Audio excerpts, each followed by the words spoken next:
जो किसान हैं वो 40 करोड़ के करीब किसान हैं और जो फसलें हैं वो 39 फसलें हैं। तो क्या सभी पे नहीं मिलना चाहिए एमएसपी? तो ये कहीं ना कहीं एक पर्टिकुलर मॉडल है। गवर्नमेंट ने एक पॉलिसी की जो 60 से शुरू हुई ग्रीन रेवोल्यूशन के नाम पे। आपने देखा होगा कि पंजाब की कनक को गेहूँ खाना नहीं चाहता कोई, मध्य प्रदेश की गेहूँ ढूंढते फिर रहे हैं हम लोग। क्यों? क्योंकि उसमें तो पेस्टिसाइड लेवल बहुत ज़्यादा है या केमिकल लेवल बहुत ज़्यादा है। 39 फसलों पे रेवेन्यू दिया जाता है तो 15,90,000 रुपए के करीब होता है। तो जब 16,00,000 करोड़ रुपए टोटल रेवेन्यू है तो ये कैसे दिया जा सकता है? फिर बाकी के काम सरकार कहाँ से करेगी? डेवलपमेंट कहाँ से होगा? वंदना, ये खर्चा थोड़े होना है, ये तो खरीदना है ना आपने। ये आप उनके ऊपर खर्चा नहीं कर रहे हो, ये तो सिर्फ इन्वेस्टमेंट कर रहे हो। उस फसल को खरीद करके बेचना भी तो है ना। नमस्कार, D5 चैनल हिंदी देख रहे दर्शकों का मैं वंदना स्वागत करती हूँ। आज एक बार फिर हमारे स्टूडियो में है डॉक्टर अमर सिंह आज़ाद जी। डॉक्टर आज़ाद, आपका बहुत बहुत स्वागत है। नमस्कार जी सभी दर्शकों को। डॉक्टर आज़ाद, आज हम बात करेंगे किसान बिल पर। अभी आपने देखा होगा कि किसान जो है धरने पर बैठे हैं किसान बिल को लेकर के। पहले जो एमएसपी है वो गेहूं, कपास और धान पर दिया जाता था और कभी कहीं कहीं पर गन्ने पर भी दिया गया है। देखा जाए तो जो किसान हैं वो 40 करोड़ के करीब किसान हैं और जो फसलें हैं वो 39 फसलें हैं। तो क्या सभी पे नहीं मिलना चाहिए एमएसपी? ये बहुत ज़रूरी क्वेश्चन है समझने वाला कि ये जो एक पर्टिकुलर मॉडल है जिसके तहत गेहूं और धान को या कपास को दिया गया एमएसपी, प्रैक्टिकली वो अनाउंस तो बाकी फसलों में भी हुआ हुआ है लेकिन वो इम्प्लीमेंट नहीं होता। तो ये कहीं ना कहीं एक पर्टिकुलर मॉडल है कि जो ग्रेन्स हैं, ग्रेन्स का रिज़र्व बनाना चाहती थी गवर्नमेंट कि जिन ग्रेन को हमको कम से कम ग्रेन ज़रूर मिल जाए सबको। तो उसके लिए गवर्नमेंट ने एक पॉलिसी की जो 60 से शुरू हुई ग्रीन रेवोल्यूशन के नाम पे। तो ये इस रीजन को चुना गया, उसके लिए पंजाब हरियाणा वाला जो पुराना पंजाब था उसको चुना गया कि इस रीजन में हम एक एक्सपेरिमेंट करेंगे। वो एक नया मॉडल था। जो उससे पहले जो खेती हो रही थी वो बिल्कुल अलग थी, वो थी मल्टी क्रॉपिंग। उसमें सभी क्रॉप्स होती थी, बड़ा बैलेंस था। वो जो खेती थी वो समाज के कंज्यूमर के हिसाब से होती थी। जो चीज़ चाहिए वो खेती में पैदा होगी। और उससे पहले गांव में ये बहुत मशहूर सेइंग थी कि गांव एक पूरा का पूरा स्वराज होता था जिसमें हर चीज़ वो पैदा होती थी जो गांव में चाहिए। उसमें 2-4 चीज़ें थी। मुझे अब आज भी बचपन में याद है कि माचिस भी नहीं होती थी गांव में माचिस नहीं होती थी। आग मांगने जाते थे हम लोग। आग भी आगे से आगे कंटिन्यू करती थी, माचिस भी नहीं होती थी। धीरे धीरे 1-2 नमक आता था बाहर से, वो नमक पहले से आता था। बाद में फिर चाय पत्ती शुरू हुई। तो लगभग हर चीज़ गांव में बनती थी, गांव में पैदा होती थी, वहीं पे प्रोसेस होती थी जितनी की प्रोसेसिंग होनी होती है। ये एक नया मॉडल लेके आए इनमें इन फसलों में बिज़नेस करने के एंगल से कि कुछ लोग खेती में बिज़नेस करना चाहते थे। वो बिज़नेस के एंगल से ये उन्होंने लिया क्योंकि ये वाली जो फसलें थी ये कम से कम इनकी बिक्री की कोई प्रॉब्लम नहीं होगी। तो वो बहाना एक बनाया गया कि हमारे फूड की शॉर्टेज है। असल में इंडिया की हिस्ट्री तो ऑल टुगेदर डिफरेंट है। वो चलो अलग क्वेश्चन है कि इंडिया में कभी फूड की शॉर्टेज हुई नहीं आज तक। वो एक नकली सा इशू बना करके ये जो पहले लेके आए वो फर्टिलाइज़र्स, यूरिया और फॉस्फेट। यूरिया लाए सबसे पहले, फिर फॉस्फेट फर्टिलाइजर्स लेके आए। और जब यूरिया फॉस्फेट डालने लगे और जो फसलें बहुत फास्ट ग्रो करने लगी तो वो बीमारी पकड़ने लगी। तो फिर इंसेक्टिसाइड आ गए, कीटनाशक आ गए। कीटनाशक के बाद फिर वो जो निदिननाशक आ गए। तो धीरे धीरे वो केमिकल बढ़ते हालत ये हो गई कि पूरे का पूरा सारे का सारा एनवायरनमेंट वो जो जहरों से भर गया। तो वो मिट्टी भी ख़राब हो गई, पानी भी ख़राब हो गया। तो ये सारे का सारा जो मॉडल था जिसको हम इंडस्ट्रियल मॉडल बोल सकते हैं या आज उसको कॉरपोरेट मॉडल बोल सकते हैं, वो पूरे का पूरा लाया गया और इन दो फसलों या 3 फसलों में ही एमएसपी दी गई। असल में चाहिए क्या? किसान की ये प्रॉब्लम होती है, किसान मार्केटिंग नहीं कर सकता। किसान का एप्टीट्यूड ही नहीं होता मार्केटिंग का, उसकी फितरत नहीं होती। मैंने अभी भी देखा ऑर्गेनिक की मंडियों में किसान हाथ में तकड़ी पकड़ने से शर्माता है। वो उसको लगता है मैं तो बनिया हो गया। वो बड़ा उसको जिसके ही फील्स वेरी लो। तो ये किसान की बड़ी मजबूरी होती है कि वो ग्रो करने के लिए तो बहुत बढ़िया है लेकिन वो बेचने के लिए बहुत निखिद्दा है। उसकी सेंस ही नहीं है उसको। तो चाहिए तो ये कि किसान टेक ओवर कर ले प्रोडक्शन का काम, और गवर्नमेंट उसका एक इंफ्रास्ट्रक्चर क्रिएट करे, मंडी क्रिएट करे, जिसमें किसानों को पूरी प्लानिंग करके दी जाए कि इनके इतना भाव मिलेगा आपको और इतनी आपको उगानी है। वो एक पूरे का पूरा एक प्लानिंग चाहिए, उसमें पैसा नहीं ज़्यादा चाहिए, प्लानिंग चाहिए। पैसा क्यों चाहिए? वो तो चीज़ पैदा हो रही है, आगे बिकनी है, वो तो पैसे की ज़रूरत नहीं है ज़्यादा, उसमें बिक्री वाला काम ज़्यादा है। इसलिए मैं समझता हूँ कि किसान वो कम्युनिटी है जो एक धरती माता की सच्ची औलाद है। उसने धरती माता की गोद से आपको पैदा करके जीवन चलाना है, तो उसकी कदर करनी चाहिए, उसकी रिस्पेक्ट करनी चाहिए, उसको प्यार करना चाहिए कि आप बहुत बढ़िया काम कर रहे हो। वो इतना हार्ड वर्क है, वो इतना हार्ड वर्क है कि वो हर आदमी नहीं कर सकता, तो इसलिए उसको वो उसी काम में लगाना चाहिए। और जो मार्केटिंग वाला काम है, ये गवर्नमेंट को टेक ओवर करके साथ में उसको एक पूरी की पूरा मंडीकरण का ऑर्गेनाइज करना चाहिए, और सभी फसलों में मिनिमम सपोर्ट प्राइस देनी चाहिए, ताकि किसान कभी डूबे ना, किसान को मिनिमम सपोर्ट प्राइस मिले, और वो मिनिमम सपोर्ट प्राइस से वो आगे जाके बिके चीज़ वो। तो ये पूरे का पूरा कहीं ना कहीं मैं समझता हूँ कि जो 2-3 फसलों वाला जो मॉडल है, ये तो अभी फ्लॉप हो गया, क्योंकि उनके अपने मंत्री कह रहे हैं कि हमारे पास 5 सालों का स्टॉक एडवांस पड़ा है। अब कहाँ पे स्टॉक करोगे? 5 साल का एडवांस में पड़ा है, तो पूरे के पूरे समाज को थोड़ा स्टोर हाउस बना देंगे। 39 फसलें हैं, कहाँ तक कितना स्टोर कर लेंगे? हाँ नहीं, 39 फसलें तो वो स्टोर करता ही नहीं है जी। बहुत थोड़ी सी फसलें स्टोर होती हैं, सिर्फ वही फसलें स्टोर होती हैं जिसमें प्रॉफिट आना है, कोई बाकी को स्टोर ही नहीं करता। अब आप देख लो कहाँ स्टोर होती हैं, वही धान और चावल के गेहूं के स्टोरेज है ज़्यादा, या प्याज की है जो सूखी फसलें हैं, तो बाकी स्टोरेज तो डेवलप ही नहीं की उन्होंने। चावल की खेती क्यों करने लगे? क्यों इसमें मेहनत कम करनी पड़ती है? या पहले तो किसान बहुत मेहनत करता था, अब क्या सिर्फ 2 महीने काम किया, बाकी टाइम नेतागिरी में? नहीं, चावल की फसल तो हमारी सब फसल ही नहीं थी, ये इस रीजन की फसल ही नहीं थी। वो चावल उस जगह की फसल थी जहाँ पे पानी सरप्लस है, तो यहाँ तो पानी सरप्लस नहीं था। तो ये कहीं ना कहीं कमर्शियल इंटरेस्ट आए, जब कमर्शलाइजेशन हुई इन 2 फसलों की, तो कमर्शियल इंटरेस्ट ने इनको प्रमोट किया जानबूझ करके एमएसपी भी प्रमोट करने के लिए थी। एमएसपी को किसान को सपोर्ट करने के लिए नहीं थी, एमएसपी इसको प्रमोट करने के लिए थी कि आप ये उगाओ, और वो इसको उन्होंने पूरे इंडिया में बेचा, क्योंकि इंडिया में बहुत जगह पे नहीं होती थी ये फसलें जितनी चाहिए।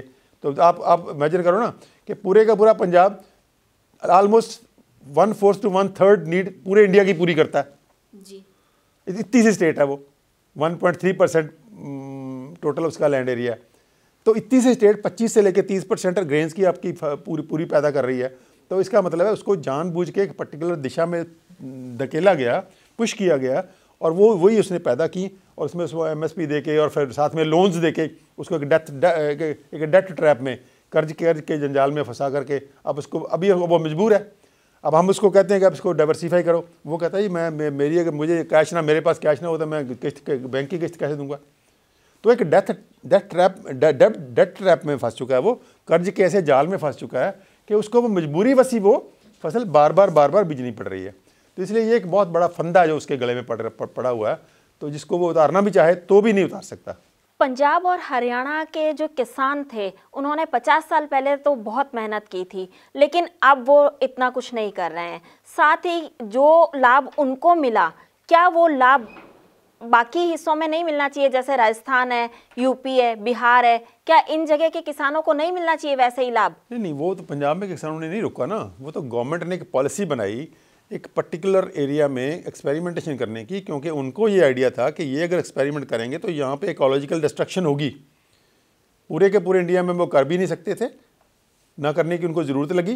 थोड़े से एरिया में उन्होंने डेवलप किया कि पहले इसके देखें कि इसके इन्फ्लुएंसेस इफेक्ट्स क्या आते हैं, और इफेक्ट्स इसके बहुत बुरे आए कि सॉइल डिस्ट्रॉय हुई, पानी डिस्ट्रॉय हुआ, हेल्थ डिस्ट्रॉय हुई, पूरे का पूरी इकोलॉजी डिस्ट्रॉय हुई। तो पूरे का पूरा कहीं ना कहीं डिस्ट्रक्शन हो गया। अब डिस्ट्रक्शन करके उसको छोड़ना चाहते हैं अब पंजाब के किसानों को कहते हैं आप छोड़ दो इसको। अभी आपने देखा होगा कि पंजाब की कनक को गेहूँ खाना नहीं चाहता कोई, मध्य प्रदेश की गेहूँ ढूंढते फिर रहे हैं हम लोग। क्यों? क्योंकि उसमें तो पेस्टिसाइड लेवल बहुत ज़्यादा है या केमिकल लेवल बहुत ज़्यादा है। तो ये कहीं ना कहीं उस चक्कर में फंसाया गया पंजाब के किसान को। पंजाब के किसान का इसमें कोई फॉल्ट नहीं है। अगर आप जो बोल रहे हो कि बाकियों को मिलना चाहिए, पंजाब के किसान ने थोड़ा रोका बाकियों को मत दो। पंजाब का किसान तो मांग रहा है। आज पंजाब का किसान ही सारी पूरी नेशन की फाइट लड़ रहा है ना, नेशन के किसानों की। वो तो कह रहा है कि पूरे के पूरे कंट्री में एमएसपी का लॉ बनाओ, वो डिमांड कर रहे हैं। उसकी दो मेजर डिमांड्स हैं जो, उसमें एक डिमांड ये है कि पूरे के पूरे कंट्री में एमएसपी दो आप, और 23 फसलों पे दो। 23 फसलों में वो 23 क्रॉप से मांग रहे हैं कि 23 फसलों की एमएसपी दो पूरे के पूरे इंडिया में।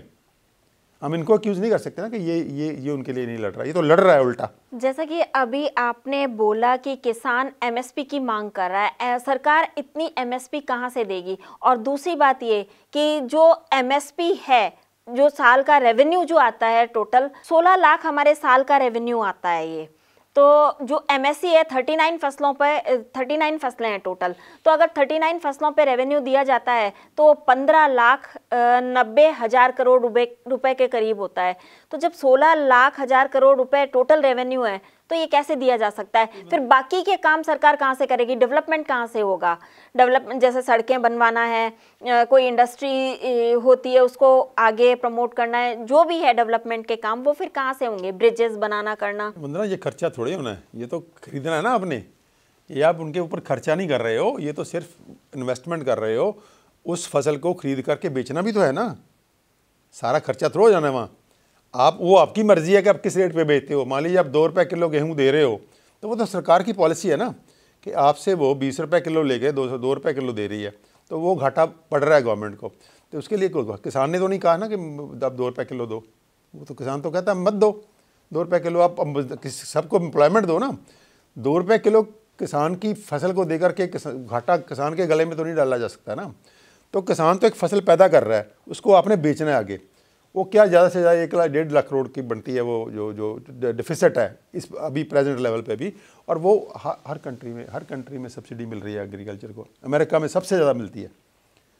जो अमेरिका में है, अमेरिकन एग्रीकल्चर है, उसके बावजूद भी वो घाटे में चल रही है। उसके बावजूद वहाँ भी सुसाइड हो रहे हैं अमेरिका में भी। हमसे कम से कम 10 गुना ज़्यादा सब्सिडी वो देते हैं। तो इसलिए सब्सिडी के बिना कहीं पे भी एग्रीकल्चर सस्टेन नहीं कर रही। लेकिन ये जो आप बोल रहे हो ना, ये जो फिगर है 16-17 लाख करोड़ की, ये तो खर्चा है, लेकिन उसका रिटर्न भी तो आना हर साल ना।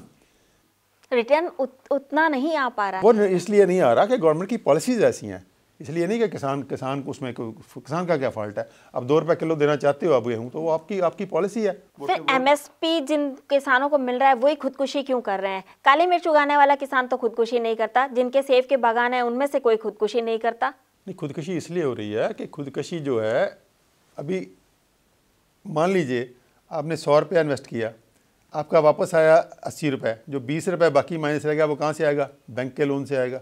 वो बैंक का लोन हर साल बढ़ जाएगा, तो बढ़ता जब किसान के गले में फंदा पड़ जाता है, किसान के घर वो बैंक वाले रोज़ चक्कर डालते हैं और उसको धमकी देते हैं कि हम आपको अरेस्ट करवा देंगे या आपकी ज़मीन को कर लेंगे, तो किसान सुसाइड करता है। तो इसका मतलब क्या हुआ कि उसके इनपुट्स इतने महंगे कर दिए गए हैं। वो इनपुट्स कहाँ से लेता है? वो इनके इनपुट्स हैं वो सारे। कौन पेस्टिसाइड बनाता है, कौन ट्रैक्टर बनाता है, कौन फर्टिलाइज़र बनाता है, पूरे का पूरा जो सीड्स ही अभी तो सीड भी मोनोपोलाइज कर लिए उन्होंने। एक सीड 1600 रुपये का है। जो गेहूँ किसान से खरीद के लेके जाते हो आप 20 रुपये 30 रुपये में, उसका सीड जो आपको 400-500 रुपये किलो मिल रहा है।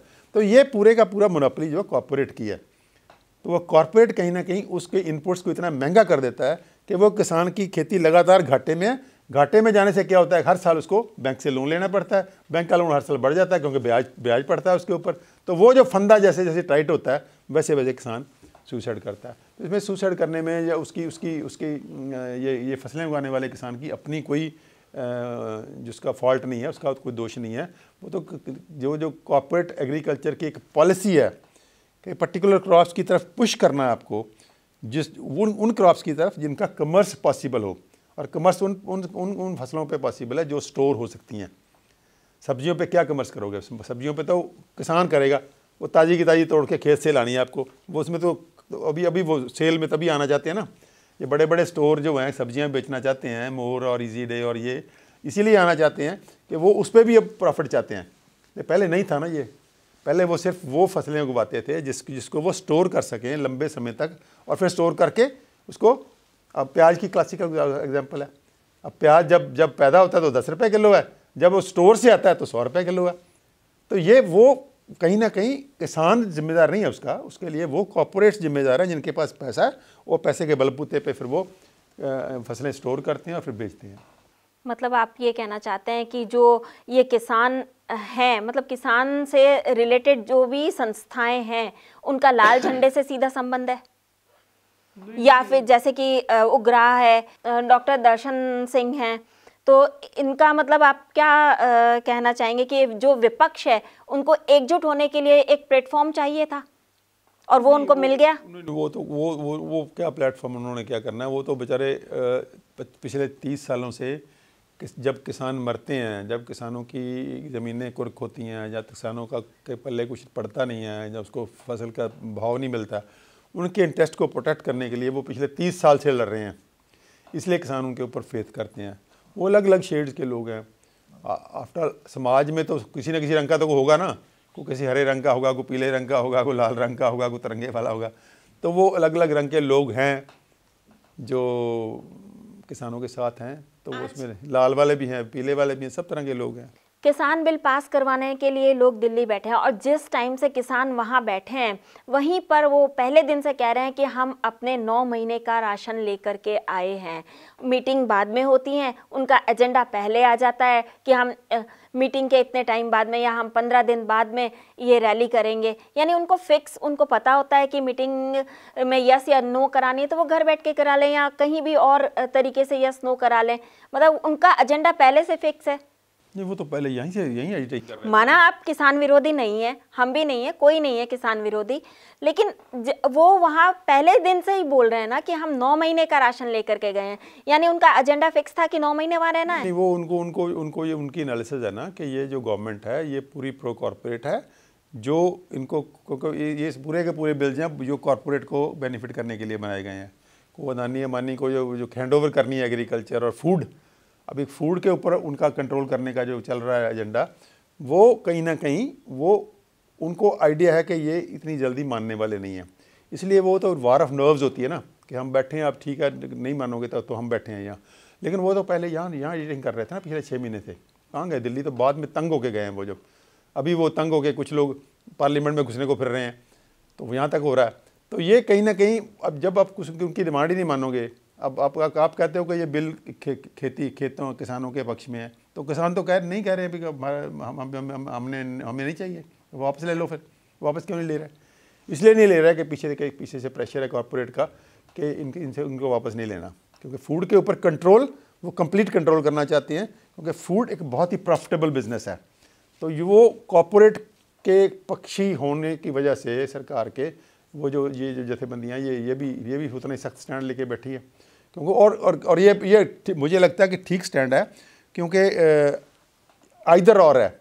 अगर तो ये कानून रह जाते हैं तो कॉर्पोरेट बचता है, अगर ये कानून गिर जाते हैं वापस लेने पड़ते हैं तो किसान बचता है। दोनों में से एक बचेगा, या तो फूड का कंट्रोल कॉर्पोरेट के पास जाएगा या किसान के पास रहेगा। तो ये आइदर और है, इसका बीच का कोई रास्ता नहीं। बीच अगर वो कंप्रोमाइज़ करेंगे तो वो धोखा होगा उनसे, किसानों के साथ। इसलिए वो उनको पता कि हमारे पास धोखा होने वाला है, तो इसलिए वो कंप्रोमाइज़ करने के लिए तैयार नहीं है।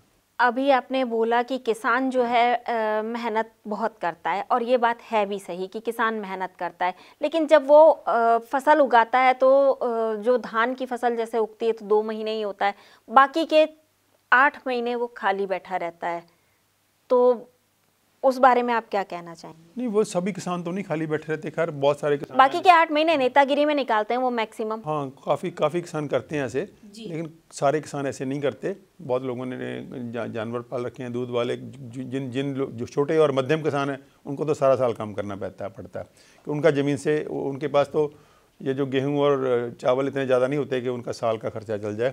लेकिन जो बड़े किसान हैं वो आप ठीक कह रहे हो कि वो क्यों नहीं वो ऐसा करते कि वो तेल वगैरह, तेल के सीड्स वगैरह डाल करके तेल का करें कि तेल उग जाए यहाँ पे, तो जो हम इंपोर्ट कर रहे हैं तो वो हमें इंपोर्ट ना करना पड़े। आप मिलेट्स की बात करते हैं जिनसे कई बीमारियां दूर होती हैं, वही किसान कह रहे हैं ना, किसान भी तो वो क्यों नहीं वो करते हैं? किसान वही कह रहे हैं कि आप हमें उन फसलों का MSP इंश्योर कर दो, हम वो पैदा करेंगे। वही तो किसान कह रहे हैं। किसान भी यही मांग रहे हैं कि हम लोग गेहूं और चावल नहीं बोना चाहते, क्योंकि इनमें से कुछ नहीं है, ना आपको ज़रूरत है। हमको भी पता है कि उनको ज़रूरत नहीं है, लेकिन वो कहते हैं उनका MSP तो दे दो। ये जो मक्की करने की कोशिश की उन्होंने, मक्के का भाव एकदम गिर गया, और वो कई बार प्याज करने की कोशिश करते हैं, प्याज का भाव गिर जाता है, फिर लहसन करने की कोशिश करते हैं, लहसन का भाव गिर जाता है, मटरों का हर साल मटर का बहुत बुरा हाल होता है। अब मटर की प्रोसेसिंग के लिए लगा नहीं हुआ कुछ भी। तो ये कहीं ना कहीं वो यही चाहते हैं कि आप हमको फसलों का एक मिनिमम सपोर्ट प्राइस इंश्योर कर दो, ताकि हम मल्टीपल क्रॉस बीजें, समाज भी खुश रहे, कंज्यूमर भी खुश रहे, और हम ये गेहूं के और चावल के चक्कर से निकलें। यही तो किसान मांग रहे हैं कि 23 फसलों का हमें MSP इंश्योर करो। आप कह रहे हैं सब्जियों के दाम गिर रहे हैं या तो सब्जियों के दाम बढ़ रहे हैं। प्याज पहले 10 रुपए किलो मिला करता था, अब 50-100 रुपए तक चला गया है। वो तो जब स्टोर से जाता है, बिजनेस मैन से आता है ना। स्टोर कौन करता है? किसान थोड़े स्टोर करता है। किसान स्टोर नहीं करता है, लेकिन किसान आगे देता है, उसी के ऊपर सब कुछ डिसाइड होता है। उससे तो 10 रुपये किलो ले लिया जाता है, उसे 10 रुपये किलो लेके वो स्टोर कर लिया जाता है, फिर 100 रुपये किलो बेचा जाता है। तो किसान नहीं स्टोर करता उसमें, किसान तो मरता है उसमें, किसान तो बेचारा फेंकता है। बहुत बार इसकी प्याज की फसल भी फेंकनी पड़ी है उनको, यहाँ तक लहसुन तक की, जो लहसुन सारा साल 150-200 रुपये किलो बिकता है, उसकी फसल भी किसानों ने यहाँ पंजाब में फेंकी हुई है। किसान जब जीरी लगाता है तो उसके बाद में वीटीसाइड इतना छिड़का जाता है कि जो चारा होता है वो जानवरों के खाने लायक नहीं होता है। और उधर अगर देखा जाए तो 40% दलित भी हैं, अगर 40% जाट हैं, तो क्या ऐसे में जो दलित हैं वो इनके विरुद्ध में नहीं होंगे? नहीं, दलित को तो समझ आ गई ना कि दलित तभी बचेगा अगर किसान बचेगा। किसान नहीं बचता तो दलित कहाँ से बचेगा? तो फिर किसानों के सारे हैंडपंप सूख गए, उनके जो जानवर होते हैं बकरी वगैरह, उनको खाने के लिए चारा नहीं मिलता है। वो उसके लिए किसान जिम्मेदार नहीं हो सकता ना, उसके लिए तो एक मॉडल जिम्मेदार है। एक ऐसा मॉडल है खेती का जिसने पूरे का पूरा एक जो मल्टी क्रॉपिंग सिस्टम था वो उखाड़ के फेंक दिया, और उसमें वो केमिकल लेके आ गए। केमिकल अभी ये लोग जो बिल लेके आ रहे हैं, इसमें क्या लाना चाहते हैं ये कि 2,000 एकड़ के 3,000 एकड़ के फार्म बनेंगे अमेरिका जैसे। उसमें क्या होगा? अल्टीमेटली वो बड़ी बड़ी मशीनें होंगी, उसमें जेनेटिकली मॉडिफाइड फसलें लगेंगी, वो जहाज़ से उसमें स्प्रे होगी, और जहाज़ से फिर वो सुखाने वाली स्प्रे भी होगी, और फिर बड़ी बड़ी मशीनों से काट लिया जाएगा। वो खाना पड़ेगा हमको। और जो छोटा किसान जो अच्छी सब्जी उगा रहा है, अच्छा फल उगा रहा है, अच्छी चीज़ें उगा रहा है, वो तो ख़त्म हो जाएगा। तो ये पूरे का पूरा वो तो किसान नहीं चाहते। ये किसान तो वही कह रहे हैं कि हम सबको बचना है, और हम समाज को भी बचाएंगे, कंज्यूमर को भी बचाएंगे, कुदरत को भी बचाएंगे। आप हमें एक हमारी एग्जिस्टेंस को जो खतरा पैदा हो जाता है अनसर्टेनिटी की वजह से, वो ख़त्म कर दो। बस छोटी सी डिमांड है उनकी, और ये डिमांड पूरी करनी बिल्कुल ही मुमकिन है सिर्फ, लेकिन वो इसलिए नहीं करना चाहते क्योंकि वो हैंडओवर करना चाहते हैं कॉरपोरेट को। अगर जेन्युइन हो गवर्नमेंट, कोई गवर्नमेंट जेन्युइन हो, तो ये डिमांड बहुत ही आसान है। सिर्फ आपको एक इंफ्रास्ट्रक्चर देना है, एक मंडीकरण का एक इंफ्रास्ट्रक्चर देना है। वो चीज़ आप जो खरीदोगे थोड़े से हल्के से प्रॉफिट्स में भी बेच सकते हो। तो ये कोई दिक्कत नहीं है उसमें। दिक्कत सिर्फ क्या है कि अगर किसान बचता है तो कॉरपोरेट के पास नहीं जाता वो किसान की इंडिपेंडेंट। तो आज कॉरपोरेट का एजेंडा क्या है? वो इस पूरे का पूरा एजेंडा जो कोरोना में लागू किया गया वही है कि छोटा किसान, छोटा रेडी वाला, फड़ी वाला, दुकानदार, बिजनेसमैन, इंडिपेंडेंट एंटरप्रेन्योर जो अपने बलबूते पे बिजनेस करता है या प्रोड्यूस करता है, छोटे मोटे इंडस्ट्रियलिस्ट भी, उन सबको मार करके कॉरपोरेट चाहता है कि हर चीज़ हमारे कब्जे में आ जाए। पूरे का पूरा जो खेती में पैदा होने से लेके बेचने तक, सुई से लेके जहाज़ तक हम ही पैदा करेंगे और हम ही बेचेंगे उसको। कोई भी बाकी सब जो है हमारे मुलाजिम तो बन सकते हैं, लेकिन वो इंडिपेंडेंट एंटरप्रेन्योर नहीं रह सकते। ये एजेंडा चल रहा है।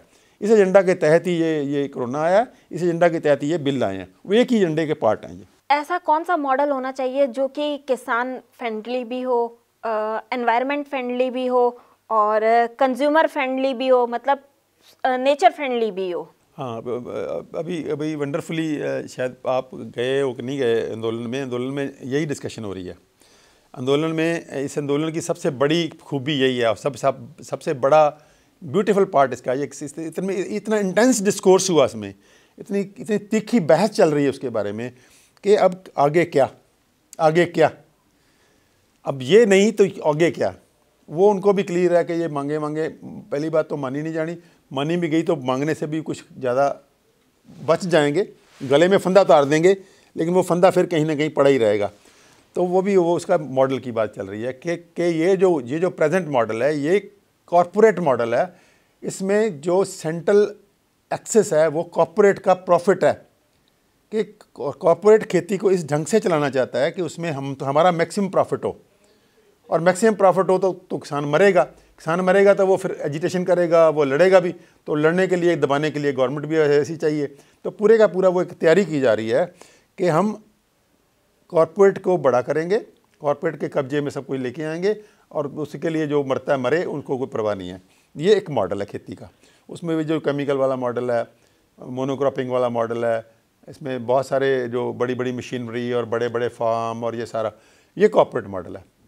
और उसमें से एक सामान उठाओ, फिर इंडस्ट्री में ले जाओ, वहाँ पे प्रोसेसिंग करो, सत्यानाश करो उसका फूड का, और फिर वापस आके बहुत महंगे महंगे भाव पे बेचो। फिर वो पूरी की पूरी अपनी चैनल्स में झूठी 100% झूठी एडवर्टाइजमेंट्स दे के वो आपको लोगों को इमोशनली जिसको ब्लैकमेल करो और उनको कंपेल करो कि ये वाली चीज़ खाओ। वो सारे का सारा ये प्रोसेस कॉर्पोरेट मॉडल का हिस्सा है। तो अभी इसका जो पैरेलल क्या आ रहा है, पैरेलल आ रहा है वो है सस्टेनेबल एग्रीकल्चर, ऑर्गेनिक एग्रीकल्चर और सहकारिता से, कोऑपरेशन से, जो कोऑपरेटिव सोसाइटीज़ बने, किसान इकट्ठे होकर के करें। तो सहकारी मॉडल जो है कि किसान इकट्ठे होकर ऑर्गेनिक फार्मिंग करें, केमिकल फ्री फार्मिंग करें, जिसमें एनवायरनमेंट की डिस्ट्रक्शन भी ना हो, नेचर की डिस्ट्रक्शन भी ना हो, और जो कंज्यूमर है उसको बहुत बढ़िया सा खाना मिले, बहुत बढ़िया सा फूड मिले, और जो किसान है वो भी संपन्न हो। तो ऑर्गेनिक फार्मिंग और सहकारी बेस पे, सहकारिता के प्रिंसिपल पे, और उसकी जो प्रोसेसिंग हो वहीं गाँव में कहीं ना कहीं छोटी मोटी जो प्रोसेसिंग करने की ज़रूरत भी है, गेहूं से आटा बनाना है, चावल को तैयार करना है, या जो भी दलिया बनाना है, या दूध से मक्खन या घी बनाना है, या तो ये प्रोसेसिंग यूनिट वहीं गांव में लगे हों, ताकि वो बाकी जो लोग हैं वो रोज़गार उनको वहीं मिले। एक वंदना, ये बड़ी बड़ी बड़ी वंडरफुल बात हुई है इस एजिटेशन में कि पहले आपको याद होगा मनमोहन सिंह के टाइम पे ये शुरू हुआ था कि गांव में से किसानों को खेती में से निकाल के इतने % किसानों को हमको शहर में लेके जाना है फॉर इंडस्ट्रियल एम्प्लॉयमेंट, तभी इंडस्ट्री की ग्रोथ होगी, तभी इंडस्ट्री डेवलप करेगी। ये पूरे का पूरा मॉडल फ्लॉप हो चुका है। कोई इंडस्ट्री एम्प्लॉयमेंट नहीं देती, एम्प्लॉयमेंट जनरेट होती है एग्रीकल्चर में।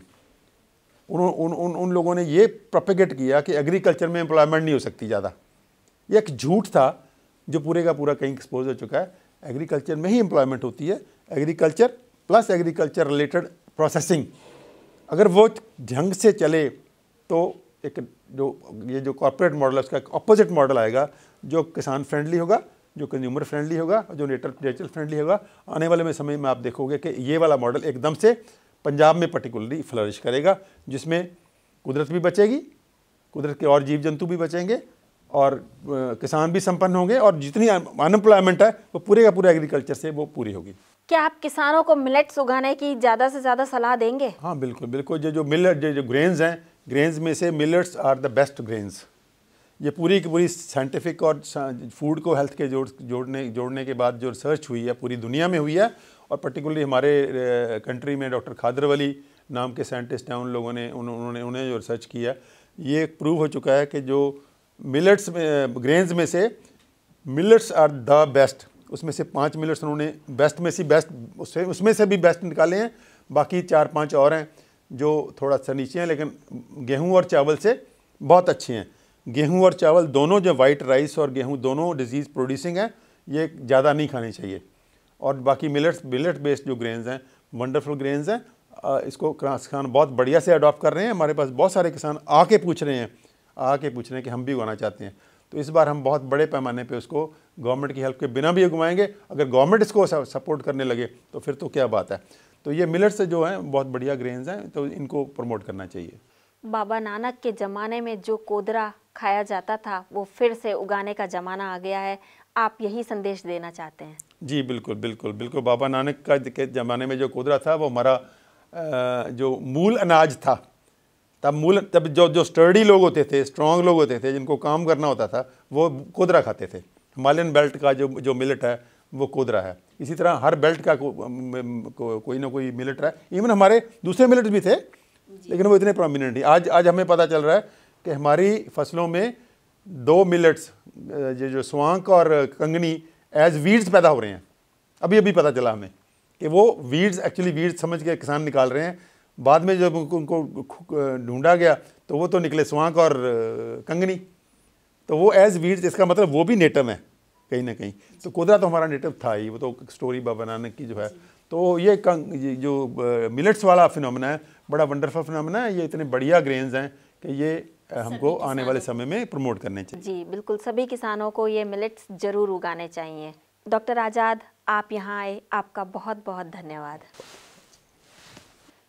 अगले एपिसोड में आपसे फिर मुलाकात होगी, तब तक के लिए नमस्कार।